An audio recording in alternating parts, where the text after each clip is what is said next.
श्री राम। जय श्री राम। गुरु ब्रह्मा गुरु विष्णु गुरुर्देवो महेश्वर गुरु साक्षात् परम ब्रह्म तस्मै श्री गुरुवे नमः। मैं संत युवराज हिंदू सेना का संस्थापक, आज मुझे बड़ी खुशी है, बड़ी प्रसन्नता है, क्योंकि मेरे पास कोई शब्द नहीं है जो अपने फौजी भाइयों की जिन शब्दों से प्रशंसा कर सकूं।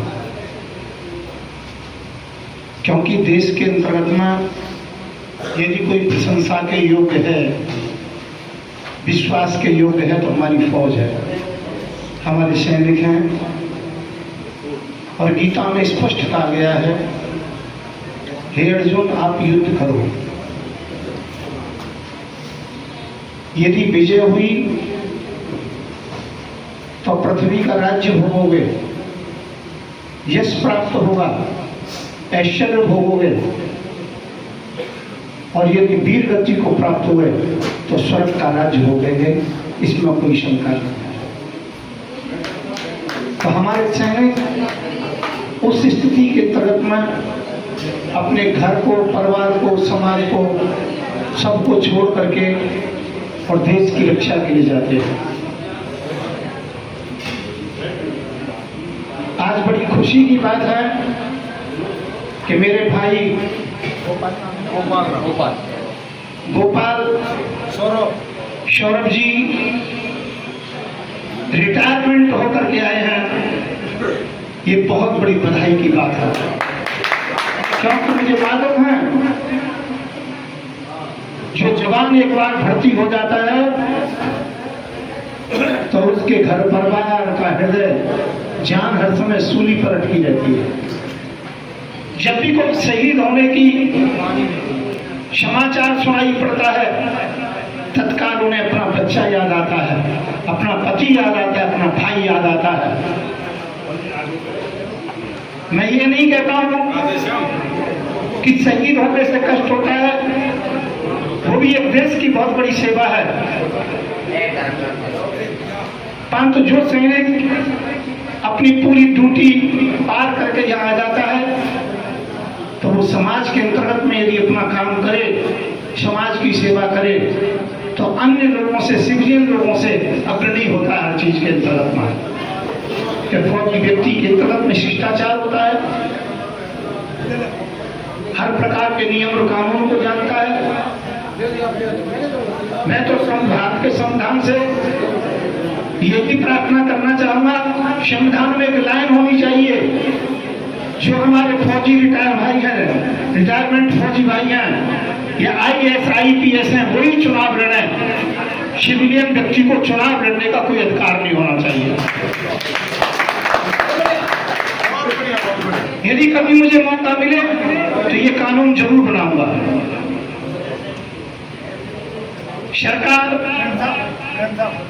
कई प्रकार से शिकायत भी है, हालांकि सरकार ने बहुत अच्छा काम किया है। एक समय सरकार ऐसी भी थी जो हमारे शहीदों की बॉडी घर तक नहीं आ पाती थी। अब कम से कम इतना तो है, यदि कोई हम में से शहीद हो जाता है हमारे भाई, तो उसको पूरी सुविधा भी दी जाती है, उसका नाम, यश, प्रतिष्ठा भी होती है, शहीदों में नाम भी होता है, उसकी बॉडी उनके घर परिवार को सौंप दी भी जाती है। इस बात के लिए सरकार के लिए धन्यवाद दूंगा।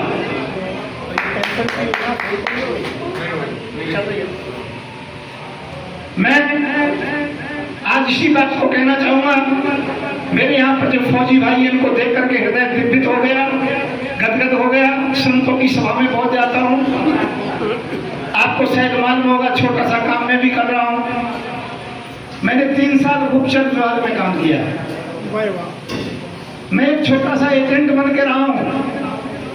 मुझे सरकार ने काम दिया, मुसलमानों में जाइए, देखिए कितने लोग गद्दार हैं। मैंने शाहीन बाग के अंतर्गत में ड्यूटी दी, मैं सर्जिल इमाम के साथ जेल में रहा, मैं आतंकवादियों के साथ जेल में रहा, और अंत में एक ही निर्णय किया गया कि मुझे नहीं कहना चाहिए, पर मुस्लिम 99% देशद्रोही होता है, कभी भी वो देशभक्त नहीं हो सकता।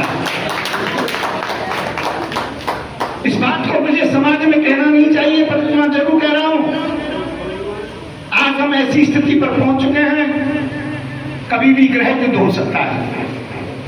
और ये भय हमें है, डर हमें है, फौज में रहते हुए या पुलिस में रहते हुए आप लोग उस समय चल ना कह सके ड्यूटी पर रहते हुए, पर आपकी आत्मा भी मानती है कुछ ना कुछ होने वाला है। इसी के लिए हिंदू सेना नाम का संगठन हमने 45 साल पहले गठन किया। आज हिंदू सेना 28 प्रदेशों में है और हिंदू सेना का सबसे बड़ा काम यह है कि हम हर हिंदू के घर में शस्त्र पहुंचाते हैं, जिसे जो भी आवश्यकता हो वो पहुंचाते हैं। 3 फैक्ट्रियां हमने तलवार की खोल रखी हैं, जोधपुर में, सरोज में और अजमेर में। वो तलवार हर जगह जगह पर पहुंचाते हैं। कुछ उसमें खर्चा होता है, उसका कुछ थोड़ा बहुत निःशुल्क ले लेते हैं। 75 फौजियों को, क्योंकि यहाँ से गोपाल जाखड़ जी भी गए थे और हमारे और भी मित्र गए थे, उन्होंने देखा था कभी कभी हम कार्यक्रम अपनी तरफ से रखते हैं, जो कथा वगैरह करके पैसा बचता है हमें, तो थोड़ा सा फौजी भाइयों के लिए खास करके निःशुल्क कार्यक्रम रखते हैं।